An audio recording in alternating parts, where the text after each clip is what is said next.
মানুষ কর্ম করে।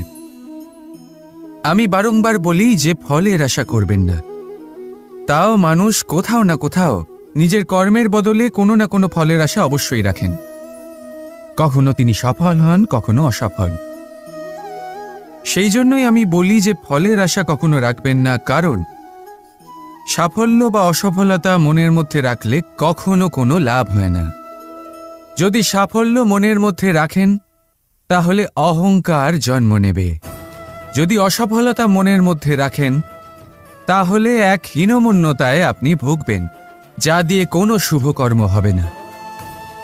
সেই জন্য শুধুই কর্ম করে যান, কর্মেই মগ্ন থাকুন। আর আসুন আমার সাথে ভালোবেসে বলুন, রাধা রাধা। জীবনের এই পথে এগোতে এগোতে আমরা কোথাও থেমে যাই।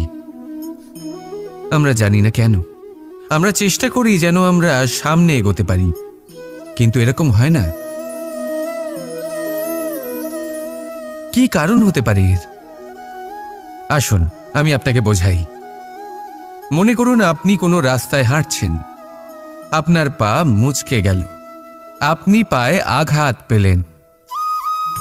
এখন এই আঘাত যদি আপনাকে পথ চলতে বাধা দেয় তখন আপনি থেমে যান।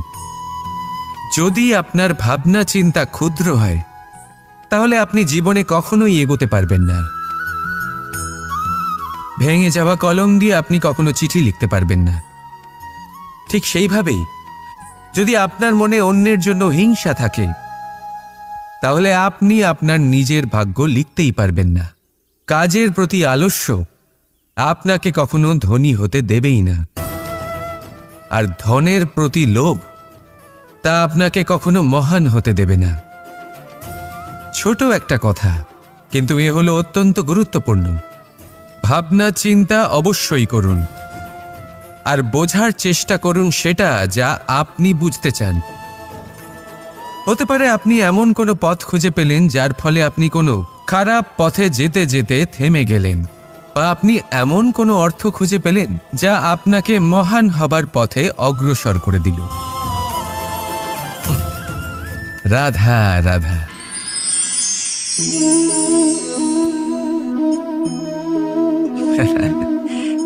আপনি হয়তো ভাবছেন আমি কি করছিটা কি। আজ আমি ভাবলাম যে রান্না করতে একটু সাহায্যই করে দিই, তাই চাল বেছে দিচ্ছিলাম। ভেবেছিলাম এই কাজটা অত্যন্ত কঠিন হবে। না, সহস্র ভালো চালের মধ্যে থেকে দুটো কাকুর বাছা শুধুমাত্র অভ্যেসের ব্যাপার। বাস্তবে কঠিন কাজ আর শিল্পকলা সেটাই যেখানে কয়েক হাজার কাকরের মধ্যে থেকে একটা রত্ন বের করতে হয়। এবারের সারমর্ম কি হতে পারে? সারমর্ম হলো এটাই, বড় তিনি হন না যিনি মানুষের মধ্যে খামতি বের করেন। মাহাত্ম্য তাতেই, শ্রেষ্ঠত্ব তাতেই যা অন্যের ভেতরে থাকা ভালো গুণগুলি বের করে তার সম্মুখে, এই সংসারের সম্মুখে প্রস্তুত করতে পারেন। আসুন আমার সাথে ভালোবেসে বলুন, রাধা রাধা। কোনো ব্যক্তির নির্মাণ হয় কিভাবে?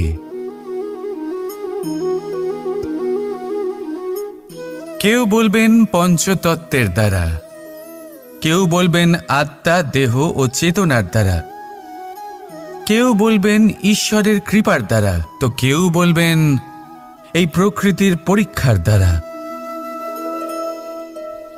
না, মানুষের নির্মাণ হয়ে থাকে বিশ্বাস দ্বারা।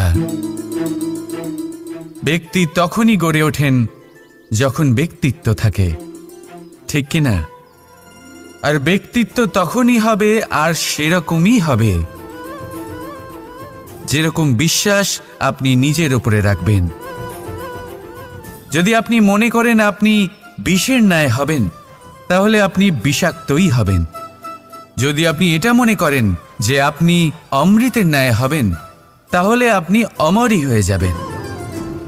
যদি আপনি নিজের উপরে বিশ্বাস রাখেন যে আপনি সংসারের সবথেকে উঁচু পর্বতের শিখরে পৌঁছতে পারবেন তাহলে আপনি অবশ্যই পৌঁছবেন। যদি আপনার এরকম মনে হয় যে আপনি এরকম কখনো করতে পারবেন না, তাহলে এরকম কখনোই হবে না।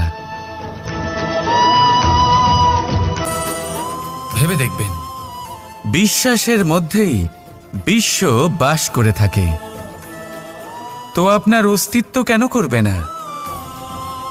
যেমন বিশ্বাস আপনি নিজের উপরে রাখবেন, তেমনই আপনি হয়ে উঠবেন। সেই জন্য নিজের উপরে বিশ্বাস রাখুন, আর হ্যাঁ, ভালোবেসে বলুন রাধা রাধা। এই সম্পর্ক হল গুরু এবং শিষ্যের। গুরু হলেন ধনুকের সেই প্রত্যঞ্চার মতো, যিনি নিজেকে পেছনে রেখে শিষ্যকে তার গন্তব্যের দিকে এগিয়ে দেন, তাকে নিজের লক্ষ্য ভেদ করতে দেন, আর সর্বদাই কঠোর হয়ে থাকেন যাতে শিষ্য কখনোই নিজের লক্ষ্যচ্যুত না হয়। ধন্য হলেন এমন গুরু যারা শিষ্যকে নিজের গন্তব্যে পৌঁছেও দেন এবং তার সব কৃতিত্ব তাকেই দেন, নিজের শিষ্যকে, নিজের বাণকে। তাহলে আপনারা চিরকাল এরকম গুরুকে মনে রাখবেন, সর্বদা তাদের সম্মান করবেন, সর্বদা তাদের ভালোবাসবেন, কখনো জীবনে পিছিয়ে পড়বেন না আপনি। আসুন আমার সাথে ভালোবেসে বলুন রাধা রাধা। আপনি কি কখনো কোনো উঁচু পর্বতের শিখরে পৌঁছতে পেরেছেন?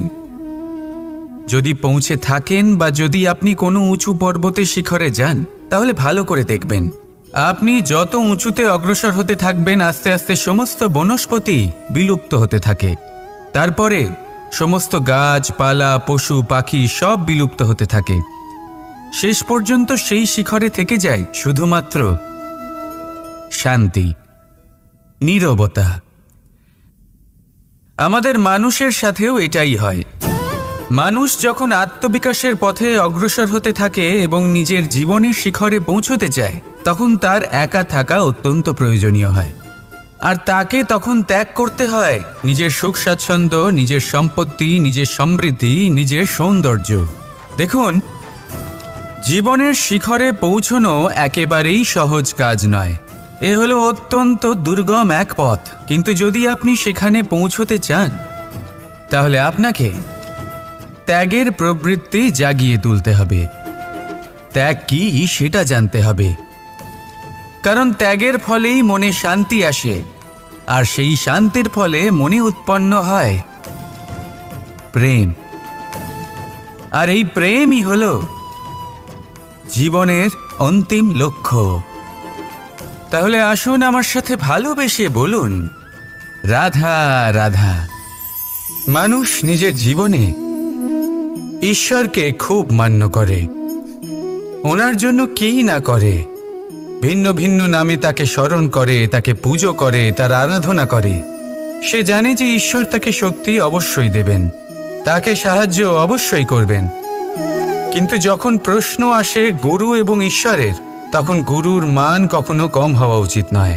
কারণ সত্যি বলতে কি, গুরুই হলেন সেই সিঁড়ি যা বেয়ে আপনি ঈশ্বরের কাছে পৌঁছানোর পথ খুঁজে পাবেন।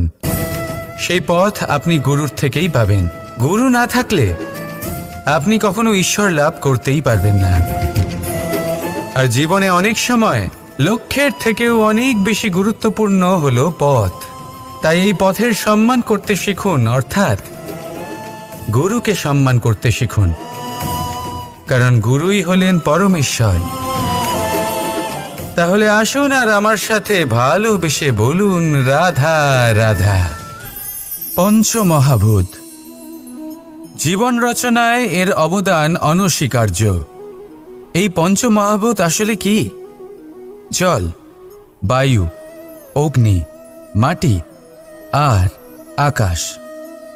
এবার শুধুমাত্র জীবন রচনায় এর অবদান আছে তা নয়, শুধু শরীর রচনাতে এর যোগদান আছে তা নয়, বরং এরা হলো আমাদের জীবনের সবথেকে বড় শিক্ষক। এবার আপনারা সকলে চমকে যাবেন, হয়তো আপনারা এই দৃষ্টিভঙ্গি দিয়ে কখনো দেখেননি। আমি আজ আপনাদের বোঝাবো। এদের মধ্যে সবথেকে বড় তত্ত্ব জল। এই আমাদের কি শেখাচ্ছে? এই জল, এর নামই হলো জল, কিন্তু এ কখনোই আমাদের জ্বালায় না, আমাদের জ্বলনের কারণ হয় না। তাহলে কি করে? আমাদের তৃষ্ণা মেটায়, আমাদের শীতলতা প্রদান করে, জীবন দান করে। এর দ্বারা আমরা কি শিক্ষা লাভ করি? যে আপনার উৎপত্তি যেখান থেকেই হোক না কেন, আপনি যেখানেই জন্মগ্রহণ করুন না কেন, আপনার কর্ম সর্বদা শ্রেষ্ঠ হওয়া উচিত। আপনি জলকে যে কোনো পাত্রে রাখুন না কেন, সে সেই অনুসারেই নিজের আকার ধারণ করে নেয়। এর দ্বারা আমরা কি শিক্ষা পাই? এই শিক্ষাই পাই যে যে কোনো পরিস্থিতিতেই নিজেদের মানিয়ে নিতে হবে, নিজেকে সেরকম করে নিতে হবে। যে দেশেই থাকি না কেন, যে স্থানেই থাকি না কেন, যে পরিস্থিতিতেই থাকি না কেন, যে ব্যক্তির সাথেই থাকি না কেন, আমাদের সুখময় হয়ে জীবন অতিবাহিত করা উচিত। দেখুন, আমাদের কত বড় একটা শিক্ষা দিল এই জল, যা আমরা কোনোদিন দেখতেই পাইনি। নিজেকে জলের মতোই করে তুলুন। সুখের ধারায় স্বাচ্ছন্দ্যে প্রবাহমান হতে থাকবেন আপনি। নিজের আকারকে ভেঙে ফেলুন, নিজের সীমা লঙ্ঘন করুন। আপনি অবশ্যই একদিন মহানুভবতা অনুভব করবেন। তাহলে আসুন আর আমার সাথে ভালোবেসে বলুন, রাধা রাধা। আপনি কখনো কোনো পর্বতে চড়েছেন? কথায় আছে, যখন আমরা পর্বত আরোহণ করি, ওপরে ওঠার সময় দুর্ঘটনার সম্ভাবনা কিছুটা কমে যায়। সেখানেই যখন পর্বত থেকে নিচে নামি, তখন দুর্ঘটনার সম্ভাবনা অত্যন্ত বৃদ্ধি পায়। অর্থাৎ নামার সময় আমাদের আরও ভারসাম্য বজায় রাখতে হয়, আরও সাবধানে থাকতে হয়, অর্থাৎ বিবেককে জাগিয়ে রাখতে হয়। এবার জীবনেও সাফল্যের পর্বত আরোহণের সাথে এটাই হয়। যখন আমরা সাফল্যের পর্বত আরোহণ করতে থাকি, তখন এমনিই আমাদের লক্ষ্য আমাদের গন্তব্যের দিকে থাকে। আমরা নিরন্তর পরিশ্রম করি, চেষ্টা করতে থাকি, আমাদের মধ্যে সেই উৎসাহ থাকে, সেই সাহস থাকে। কিন্তু একটা কথা সত্যি, সমস্ত আরোহণের পরে অবরোহণ থাকে। আর এই অবরোহণই থাকে যেখানে বেশিরভাগ মানুষ নিজের ভারসাম্য বজায় রাখতে পারেন না, আর সেইখানেই ভেঙে পড়েন। তাই জীবনে যদি সাফল্যের শিখরে পৌঁছতে চান, তাহলে আপনাকে নিরন্তর প্রয়াস করতে হবে, সংঘর্ষ করতে হবে, পরিশ্রম করতে হবে, আর নিজের লক্ষ্যের দিকে একাগ্রতা কেন্দ্রীভূত করতে হবে। তাহলে আপনি নিজের লক্ষ্য অবশ্যই পাবেন। কিন্তু যখন অবরোহণের সময় আসবে, যা নিশ্চিত রূপে আসবেই, তখন আপনাকে সংঘর্ষ করতেই হবে, ধৈর্য ধরতেই হবে, সাবধানে থাকতেই হবে, ভারসাম্য বজায় রাখতেই হবে। এটা হলো অত্যন্ত আবশ্যক, কারণ পরবর্তী সাফল্যের শিখরে আপনাকে পৌঁছতেই হবে, আর তার জন্য আপনাকে সুরক্ষিতভাবে অবরোহণ করতেই হবে। ঠিক কি না? আসুন আর আমার সাথে ভালোবেসে বলুন, রাধা রাধা। যখনই কোনো ঘূর্ণিঝড় আসে, কোনো প্রলয় আসে, তখন দেখবেন তা কত বৃহৎ প্রভাব ফেলে, কত বড় বিনাশ ঘটায়, বিধ্বংস সৃষ্টি করে। যখন বন্যা আসে, তখন কত গভীর প্রভাব ফেলে, কত সর্বনাশ ঘটায়। নদীর পাড়ও ভেঙে বয়ে নিয়ে যায়।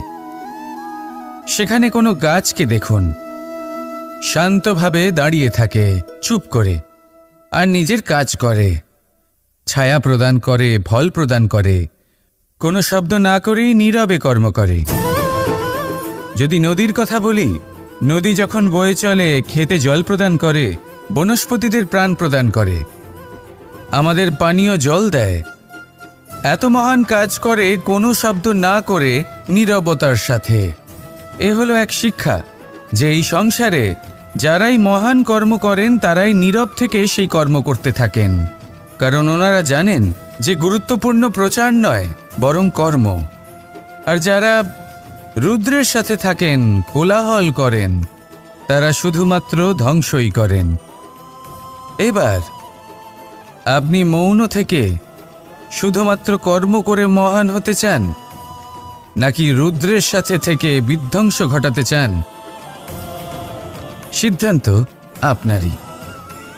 আসুন আর আমার সাথে ভালোবেসে বলুন, রাধা রাধা।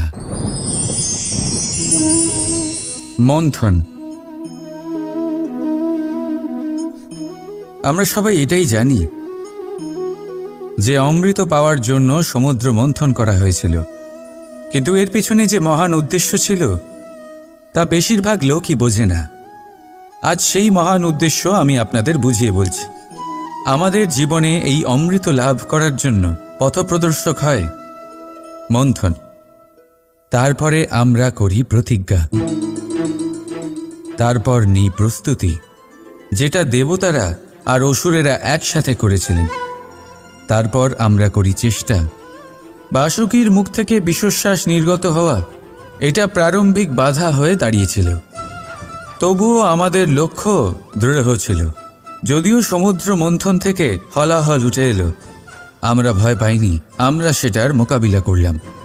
ঠিক সেই পথেই যখন আমরা অনেক অমূল্য রত্ন পেলাম, নক্ষত্র পেলাম, সেটার প্রতি আকর্ষিত না হয়ে অমৃত লাভ করার পরেই আমরা শান্ত হলাম। এইভাবে যদি আপনি নিজের জীবনে প্রতিজ্ঞা, প্রস্তুতি, চেষ্টা, দৃঢ় নিশ্চয়, অটল থাকা আর আকর্ষণ থেকে বিরত থাকেন, যদি এইসব গুণ আপনার ভেতরে একত্রিত করে নেন, তাহলে আপনিও আপনার জীবনের অমৃত অবশ্যই লাভ করবেন। রাধা রাধা। চিন্তা। সবাই বলে চিন্তা করা উচিত নয়, কিন্তু চিন্তা সবাই করে। যিনি বৃদ্ধ ব্যক্তি হন, তিনি নিজের অতীতের সাথে বর্তমানের তুলনা করে চিন্তিত থাকেন। একজন যুবক ব্যক্তি ভবিষ্যতের বিষয় চিন্তা করে, নিজের লক্ষ্য কিভাবে পূরণ করা যায় সেই চিন্তায় মগ্ন থাকে। শুধু একজন বালকের না তো তার ভবিষ্যতের চিন্তা থাকে আর না অতীতের দুঃখ থাকে। আর এরকম কেন? কারণ সে শুধুমাত্র বর্তমান নিয়ে ভাবে, আর তাই সে সব থেকে বেশি সুখী। তাই মনে রাখবেন, যদি আপনি আপনার বর্তমানের বিষয়ে ভাবেন, তাতে বাঁচেন, সেটাকে ঠিক রাখেন এবং সেটাকে আরো ভালো করে তোলেন, তাহলে আপনার অতীত আর আপনার ভবিষ্যৎ আপনা থেকেই ঠিক হয়ে যাবে। আসুন আমার সাথে ভালোবেসে বলুন, রাধা রাধা। সংসারে সব থেকে বড়, সব থেকে মহান কোন প্রাণী? এবার আপনাদের মধ্যে কেউ বলবে মানুষ, কেউ বলবে সিংহ, আর কেউ বলবে হস্তি। কিন্তু না, সংসারে সবচেয়ে মহান প্রাণী হলো বৃক্ষ।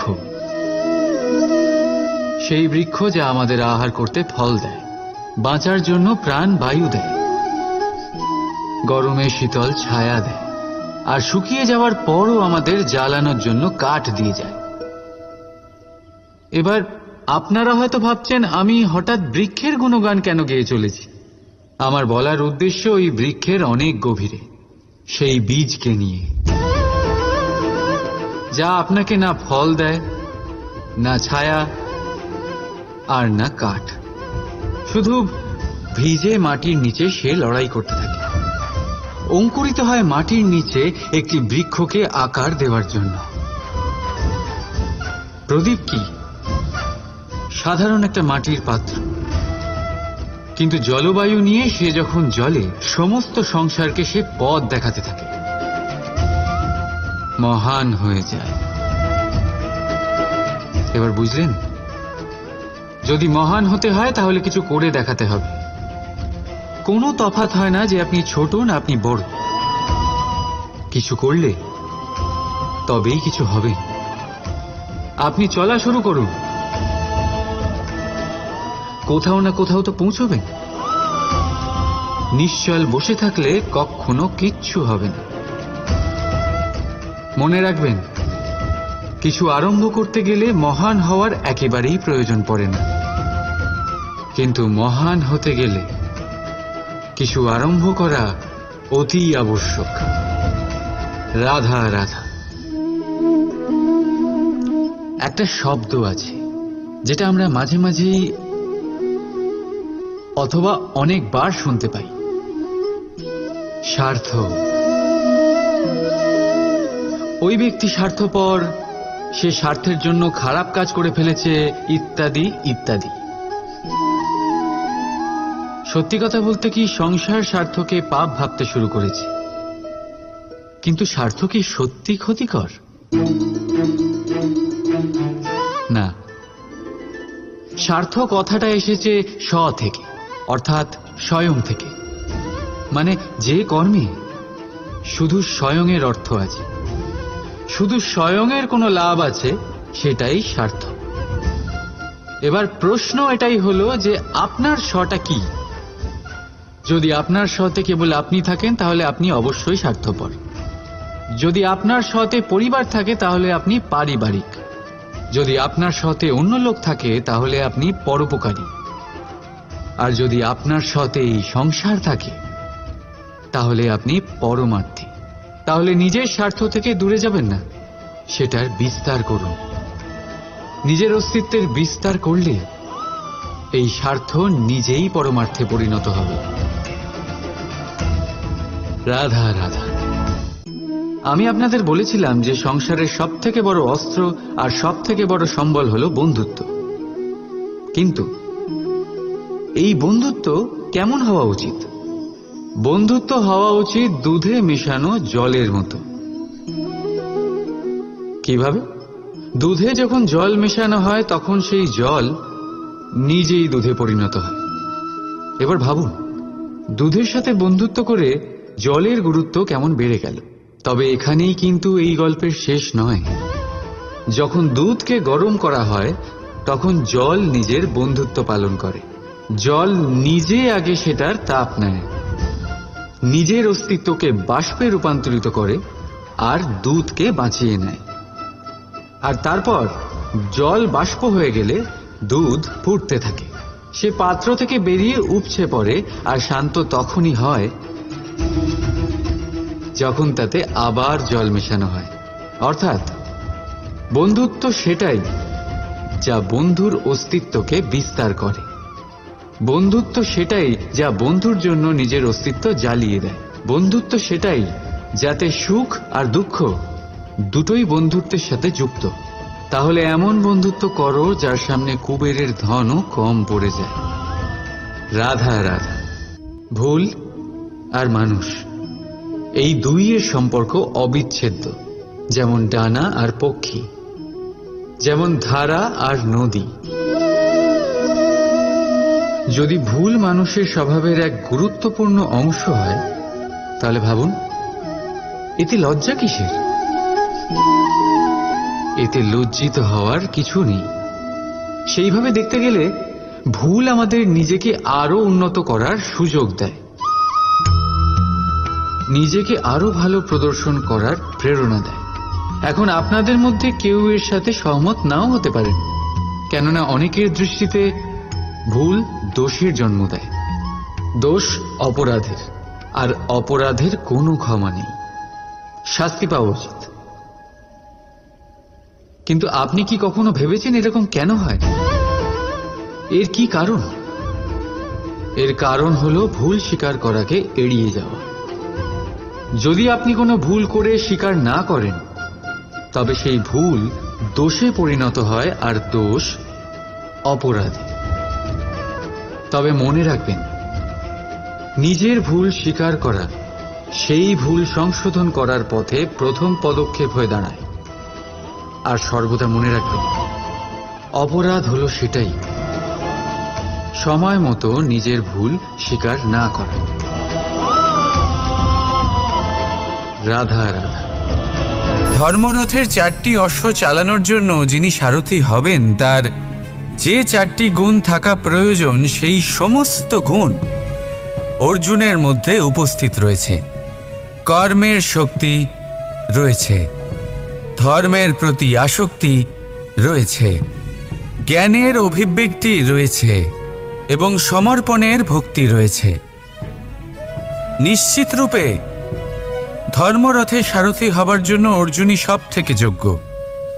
আর ও শুধুমাত্র দ্রৌপদীর স্বামীই হবে না, ইতিহাসে কুরুবংশের রাজকুমার বা ইন্দ্রপুত্রের নামেই শুধু পরিচিত হবে না, বরং অর্জুনই স্বয়ং ইতিহাস রচনা করবে। অর্জুনই হবে কৃষ্ণ সারথি। যত্র যোগেশ্বর কৃষ্ণ তত্র পার্থ ধনুর্ধর। তাহলে আসুন আর আমার সাথে ভালোবেসে বলুন, রাধা রাধা।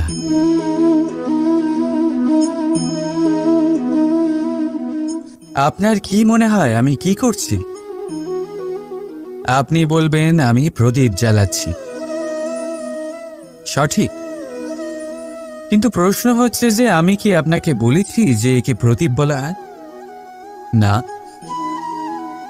এই প্রদীপ কি নিজেই নিজের পরিচয় আপনাকে দিয়েছে? না। তাহলে আপনি কি করে জানলেন যে একে প্রদীপ বলা হয়? উত্তর হচ্ছে প্রকাশ। যে স্বয়ং জ্বলে অন্ধকারের মধ্যে সংসারকে পথ দেখায়, সেটাই প্রদীপ। যা নিরাশার মাঝে আশার আলো প্রদর্শন করে, সেটাই প্রদীপ। অপর দিকে আছে সাপ, যাকে না দেখেও তার ফনার আওয়াজ শুনেই লোকে ভয় পেয়ে যায়। তার মানে ব্যক্তির পরিচয় তার কর্মের দ্বারা পাওয়া যায়। তাই আপনার এটা বলার প্রয়োজন নেই যে আপনার পরিচয় কি। এটা আপনার কর্মই নিশ্চিত করবে যে লোকে আপনাকে প্রদীপ ভেবে ভালোবাসবে নাকি সাপ ভেবে ভীত হয়ে থাকবে। রাধা রাধা। সময় কত বিচিত্র হয়। সময় আমাদের পক্ষে থাকলে আমরা নিজেদের রাজা মনে করে নিই, আর সেই সময় যদি বিপক্ষে চলে যায় তাহলে নিঃস্ব হতে সময় লাগে না। তাই মানুষের একটা অভ্যেস আছে, খারাপ সময়ের জন্য কিছু সঞ্চয় করা। আত্মীয়, বন্ধু খারাপ সময় পাশ থেকে সরে যান। যশ, মান প্রতিকূল সময় চিরস্থায়ী হয় না। তাই মানুষ মনে করে অর্থ সঞ্চয় করাই শ্রেয়। অর্থের কোনো হৃদয় নেই যা সময়ের সাথে পরিবর্তিত হবে। সংসার বলে সর্বদা অর্থ সঞ্চয় করতে থাকো। খারাপ সময় অবশ্যই কাজে লাগবে, কিন্তু আমি বলবো শুভ কর্ম করতে থাকুন, আনন্দে থাকুন, নিজের ওপর আর ঈশ্বরের ওপরে বিশ্বাস রাখুন। খারাপ সময় কখনো আসবেই না। রাধা রাধা। প্রকৃতি মানুষকে এক বিশেষ শক্তি দিয়েছে, অন্য জীবের থেকে বেশি শক্তি দিয়েছে। স্মরণ শক্তি। এই শক্তি মানুষকে অন্য জীবের থেকে ভিন্ন করে, ইতিহাস রচনা করার প্রেরণা দেয়, জ্ঞানকে বংশানুক্রমে এগিয়েও নিয়ে যায়। আর যারা ভুলে যান, অধিকাংশ সময় তারা উপহাস আর দয়ার পাত্র হয়ে যান। কিন্তু এটাই কি প্রকৃত রূপে সত্য? না। এই স্মরণ শক্তি মানুষের বিকাশের সব থেকে বড় বাধা হয়ে দাঁড়ায়। তার মনকে দূষিত করে দেয়। খারাপ অভিজ্ঞতা, কারোর করা বিশ্বাসঘাতকতা, কারোর কটাক্ষ বেশিরভাগ মানুষই ভুলতে পারেন না, আর তারপর প্রতিশোধ নিতে উদ্যত হন। প্রথমে সময় নষ্ট করেন প্রতিশোধের প্রস্তুতিতে, আর তারপর সময় নষ্ট করেন প্রতিশোধ নেওয়ার সুযোগ খুঁজতে। যদি সন্তুষ্টি পেতে চান, যদি জীবনে আনন্দ পেতে চান, তাহলে স্মরণ শক্তির সদ্ব্যবহার করুন। নিজের স্মরণ শক্তিকে চালনা করুন শুধুমাত্র ভালো কথা আর ভালো স্মৃতির দিকে। জীবনে আনন্দ পাবেন। রাধা রাধা। মানুষ নিজের পরিবারের জন্য কত কিছুই না করে, দিন রাত পরিশ্রম করতে থাকে যাতে তার পরিবারের প্রয়োজন পূরণের জন্য অর্থ রোজগার করতে পারে। কিন্তু শুধু অর্থ রোজগার করাটাই কি যথেষ্ট? আপনি বলবেন হ্যাঁ, নিশ্চয়ই। অর্থ দিয়ে সব কিছু পাওয়া যায়, বিদ্যা পাওয়া যায়, বাড়ি পাওয়া যায়, ওষুধ পাওয়া যায়, আর কত কিছুই না পাওয়া যায়। এই সব একটা পর্যায় পর্যন্ত সঠিক, কিন্তু একটু মন দিয়ে ভেবে দেখুন, যখন কোনো শিশু অসুস্থ হয়ে পড়ে তখন সে ওই তিক্ত ওষুধ কেন খেয়ে নেয়? এই জন্য কারণ ওর পিতা সেই ওষুধ অর্থ দিয়ে কিনেছে? না, বরং এই জন্য কারণ তার পিতা যে তার সামনে দাঁড়িয়ে তার ওপরে তার বিশ্বাস আছে। বিশ্বাস আছে যে উনি তার কিচ্ছু হতে দেবেন না। এই বিশ্বাস, এই সংস্কার, এই শিক্ষা কখনো অর্থ দিয়ে পাওয়া যায় না। এইটা পাওয়া যায় সেই সময় থেকে যা মাতা পিতা তাদের সন্তানের সাথে কাটিয়েছেন। তাই জীবনে অর্থ অবশ্যই উপার্জন করুন, কিন্তু নিজের পরিবারকেও সময় দিন, আনন্দ পাবে। রাধা রাধা। কখনো কোনো পাখিকে দেখেছেন? যখন তারা ডিম পাড়তে প্রস্তুত হয় তখন তারা সবচেয়ে আগে একটা স্থান খোঁজে, একটা স্থান যা বর্ষা, রৌদ্র আর শত্রুর থেকে সুরক্ষিত হয়। তারপর তারা বাসা তৈরি করে, তারপরেই ডিম পাড়ে। আর তারপর যখন সেই ডিম ফুটে তার সন্তানদের জন্ম হয়, সে তাদের খাবার খাওয়ায়, তাদের রক্ষণাবেক্ষণ করে। কিন্তু যখন তাদের ডানা গজায় তখন না সে তাদের খাবার দেয় আর না তাদের বাসা বানাতে শেখায়। শুধুমাত্র তাদের উড়তে শেখায় সে। তারপর সেই বাচ্চারা আকাশে উড়তে শিখে নিজেরাই নিজেদের খাবার জোগাড় করতে শিখে যায়, নিজেরাই নিজেদের বাসা বানাতে শিখে যায়। আর আমরা মানুষেরা কি করি? আমাদের সন্তান বড় হয়ে যাওয়া সত্ত্বেও তাদের নিয়ে সর্বদা দুশ্চিন্তা করি। তার জন্য আমরা গৃহ নির্মাণের চেষ্টা করি। নিজের সন্তানকে আরো শক্তিশালী করে গড়ে তোলার বদলে তাকে আমরা দুর্বল করে দিই। জীবনে সেটাই করুন যা একটা পাখি করে। নিজের সন্তানকে আকাশে ওড়ার শিক্ষা দিন, সংস্কার দিন, আর একটা নির্দিষ্ট সময়ের পরে তাকে নিজের আকাশ নির্ধারণ করতে মুক্ত করে দিন। রাধা রাধা। সাগরে সেতু বাঁধার গল্প তো আপনারা নিশ্চয়ই শুনে থাকবেন। রামচন্দ্রের সেনাকে 100 যোজন সমুদ্র অতিক্রম করে লঙ্কায় আক্রমণ করতে হতো। সেতুকার নল আর নীল সেতু বাঁধার উপায় বের করল, কিন্তু প্রশ্ন ছিল সেতু বাঁধা কি করে হবে? সমুদ্র অত্যন্ত গভীর। কত পাথর দেওয়া হলে এই বিশাল সমুদ্র অতিক্রম করা সম্ভব হবে? তখন এক উপায় নির্ধারিত হলো। পাথরের ওপর লেখা হলো রামের নাম। আর যখন সেই পাথরগুলোকে সাগরে ফেলা হলো, সেগুলো ভাসতে লাগলো। এবারে কেউ বলবেন এটা রামচন্দ্রের নামের মহিমা, কেউ বলবেন এটা নারায়ণের কোনো জাদু। কিন্তু না, এটা রামচন্দ্রের সেই গুণ, ওনার ব্যক্তিত্বের সেই মহান দিক যা ওনার প্রতিনিধিত্ব করেছে। তাই সেই পাথরও সাগরে ভেসে ওঠে।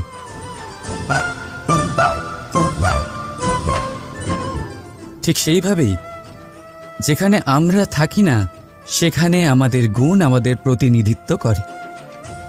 আমাদের নামের শক্তি আমরা নিজেরাই তৈরি করি, আমাদের কর্ম দিই, আমাদের গুণ দিই। এবার সিদ্ধান্ত আপনার যে আপনার নামের সাহায্যে কেউ বিপদ থেকে উদ্ধার হবে, নাকি আপনার দুষ্কর্মের ফলে কেউ ডুবে যাবে। ভালো করে ভেবে দেখুন। রাধা রাধা। আমাদের জীবনে গুরুজনেরা, জ্ঞানী মানুষজন সবসময় একটা কথা বলেন, ধৈর্য ধরো। শুধুমাত্র দুটো শব্দ, কিন্তু কতটা বিশাল সেটা বোঝার চেষ্টা করুন। ছোট একটা অস্ত্র হাতে নিন এবং একটা বিশাল পর্বতে নিরন্তর প্রহার করতে থাকুন। ধৈর্য ধরে সেই কাজ করতে থাকুন। এমন একদিন আসবে এই বিশাল পর্বতে আপনি একটা পথ তৈরি করবেন। কোনো ধনুর্ধর যখন নিজের বিদ্যা অর্জন করেন তখন তাকেও ধৈর্য ধরতে হয়, তার নিজেকে সময় দিতে হয়, তবেই সে ধনুর্বিদ্যা শিখতে পারে। সেইভাবে আমাদের জীবনেও ধৈর্য ধরার খুব প্রয়োজন। পরিবারে ধৈর্য রাখতে পারলে তাহলে আস্তে আস্তে দেখবেন প্রেম বৃদ্ধি পাচ্ছে। সমাজে যদি ধৈর্য রাখতে পারেন তাহলে আস্তে আস্তে এই সমাজ আপনাকে সম্মান করবে। যদি নিজের জীবনে ধৈর্য রাখতে পারেন তাহলে নিজে থেকেই আত্মবিশ্বাস বাড়বে, নিজের বিকাশ হবে। জীবনে সবই সম্ভব যদি ধৈর্য রাখতে পারেন। হয়তো আস্তে আস্তে হবে, কিন্তু হবে অবশ্যই। শুধু ধৈর্য রাখুন, কারণ ধৈর্যই সব থেকে বড় পুঁজি। আসুন আর আমার সাথে ভালোবেসে বলুন, রাধা রাধা। আমাদের জীবনে যখনই আমরা কোনো বড় দায়িত্বের সম্মুখীন হই, তখন আমরা তার থেকে দূরে পালাই, আর এই অজুহাত দিই যে না না, এত বেশি ভার বহন করার যোগ্যতা আমার নেই, আমি করতেই পারবো না। দেখুন, এই সংসারে ভিন্ন ভিন্ন ধরনের গাছ আছে, ছোট গাছ, বড় গাছ, কিন্তু বটগাছের মতো বড় এবং নিবিড় গাছ আর একটাও নেই। সে নিঃস্বার্থভাবে এই সংসারকে সেবা করে যায়, ছায়া প্রদান করে, শীতলতা প্রদান করে। আর যখন এমন সময় আসে যখন তার ওপর বোঝা অত্যন্ত বেড়ে যায়, সে কিন্তু কোনোভাবেই ভেঙে পড়ে না। তখন সে নিজের নিঃস্বার্থ কর্মের ফল লাভ করে, সেই নিঃস্বার্থ কর্ম যা সে করেছে। তার দেহ থেকে ছোট ছোট ঝুড়ি বার হয় এবং তা কাণ্ডের আকার ধারণ করে। সেই কাণ্ড মাটির কাছে পৌঁছয় এবং তারপর তা বটগাছের সহায়ক হয়ে ওঠে। সে ভেঙে পড়ে যায় না। এইভাবে আপনিও জীবনে নিঃস্বার্থভাবে সবার সেবা করুন, ভালোবাসুন, সবাইকে সাহায্য করুন। যেদিন আপনার ওপর বোঝা অত্যন্ত বেড়ে যাবে, সেদিন এই সব মানুষ আপনাকে সাহায্য করার জন্য আসবেন, আপনার শক্তি হয়ে উঠবেন, আর আপনি বটগাছের মতোই মহান এবং বিশাল হয়ে উঠবেন। আসুন আর আমার সাথে ভালোবেসে বলুন, রাধা রাধা। একটা শব্দ আছে, পরিস্থিতি। অনেক মানুষের মুখে আমরা এই শব্দ শুনি। জীবনে যখন অসফল হই, দুঃখ আসে, সংকট আসে, কোনো বিপদ ঘনিয়ে আসে, তখন সমস্ত দোষ আমরা পরিস্থিতির ওপর চাপিয়ে দিই। আর দেখতে গেলে কোথাও না কোথাও ঠিকই করি। এই পরিস্থিতি প্রত্যেক দিনের মতো পাল্টাতে থাকে, কিন্তু এই দিন, এই রাত, এমন কেউ আছেন যিনি এর ওপরেও নিয়ন্ত্রণ সাধন করেন, আর তিনি হলেন সূর্য। ঠিক সেই রকমই আমাদের জীবনেও সূর্য হলো এই মন। যদি এই মনের উপর আমরা নিয়ন্ত্রণ করতে পারি, তাহলে আমরা জীবনকেও নিয়ন্ত্রণ করতে পারবো। প্রথমে এই মনের রাজা হয়ে উঠতে হবে। তাই মনে রাখবেন, যদি মন দুর্বল হয়, তাহলে পরিস্থিতি আমাদের সমস্যা বলে মনে হবে। এই মন যদি স্থির হয়, পরিস্থিতি প্রতিস্পর্ধা বলে মনে হবে। আর এই মন যদি শক্তিশালী হয়ে ওঠে, তাহলে যে কোনো পরিস্থিতি আপনার কাছে একটা সুযোগ মাত্র, এমন এক সুযোগ যাতে অগ্রসর হয়ে আপনি মহান হয়ে উঠতে পারেন। এই মনের শক্তির বৃদ্ধি ঘটান, মহান হয়ে উঠুন, আর আমার সাথে ভালোবেসে বলুন, রাধা রাধা। খুব সুন্দর একটা কাহিনী আছে। একবার এক ব্যক্তি নিজের অসফলতার জন্য ত্রস্ত হয়ে সময় দেবতার তপস্যা করতে বসলেন। উনি তপস্যা করলেন এবং সময় দেবতা প্রসন্ন হলেন, মানুষের রূপ ধারণ করে ওনার সামনে প্রকট হলেন। এবার সেই ব্যক্তি ওনাকে জিজ্ঞেস করলেন যে কি এমন আছে যার জন্য আপনি বারবার জয়ী হন আর আমি চিরকাল পরাজিত হয়ে থাকি? কেন এত পরিশ্রম করা সত্ত্বেও আমি সাফল্য লাভ করতে পারি না? তখন সময় দেবতা উত্তর দিলেন যে দিন হোক বা রাত, ঝড় হোক বা ভূমিকম্প, রোদ হোক বা বৃষ্টি হোক, সময়ের সূত্রপাত হোক বা প্রলয়, আমি থামি না, আমি চলতেই থাকি। আর সেই জন্য যিনি থেমে যান তিনি পরাজিত হন আর আমি জয়ী হই। এটাই আমাদের শিখতে হবে। জীবনে সবসময় চলতে থাকুন, কখনো থামবেন না। হ্যাঁ, কিছুক্ষণের জন্য বিরতি নিতে পারেন, বিশ্রাম করার জন্য, নিজেকে আরো সশক্ত করে তোলার জন্য, কিন্তু থেমে যাবেন না। নিরন্তর কর্ম করতে থাকুন, পরিশ্রম করতে থাকুন, তবেই এই সংসার আপনাকে মনে রাখবে। আসুন আমার সাথে ভালোবেসে বলুন, রাধা রাধা।